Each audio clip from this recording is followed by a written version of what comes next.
arbre comme les autres. Il fait partie de la famille des herbacées. Et ça a été reporté par un botaniste français du nom de Michel Adanson, qui lui a donné son nom scientifique. Et scientifiquement, on l'appelle Adansonia digitata. Adansonia digitata. Digitata, vous avez digita sous-entendu. Ce n'est que la main du botaniste français tendue vers le ciel, tellement qu'en observant bien les feuilles du baobab, il semblerait ces mains qui implorent le ciel. C'est la main du botaniste français Michel Adanson. Et le baobab aussi, le symbole végétal du Sénégal. Pourquoi? Parce que tout est utile pour la société sénégalaise. Par exemple, commençant par les feuilles aussi, cueillir ceci au soleil, réduit en poudre, nous le mélangeons avec le couscous sénégalais. C'est pour faciliter la digestion.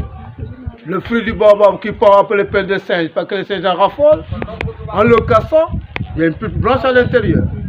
En le faisant bouillir avec un peu de sel, plus un peu de sucre, là, ça peut stopper la diarrhée du médium local.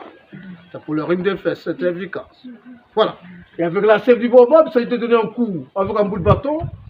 Quelques minutes après, sa sève coule en quantité. Mélangée avec de la gomme arabica, ça fait de la colle. Et c'est avec cette colle que les artistes sénégalais utilisent pour fabriquer les tableaux de sable dessinés. Le bois du baobab, vous le voyez comme ça costaud, mais on ne peut pas faire grand chose avec, parce que son bois est fibreux, puis c'est spongeux. Vous allez sur le gratter automatiquement, ça devient, c'est pas dur le bois du baobab. On ne peut pas exécuter des masques, on ne peut pas l'utiliser comme bois d'œuvre.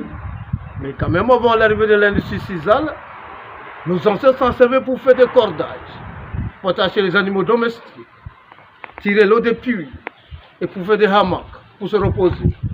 Avec les costes aussi, puis à un certain degré, ça se lutte contre la maladie à la médecine traditionnelle. Et un baobab, c'est quand il a 500 ans, c'est en ce moment qu'il se creuse naturellement de cette façon au niveau de son tronc. Parce qu'au début, quand les gens, son tronc est plein.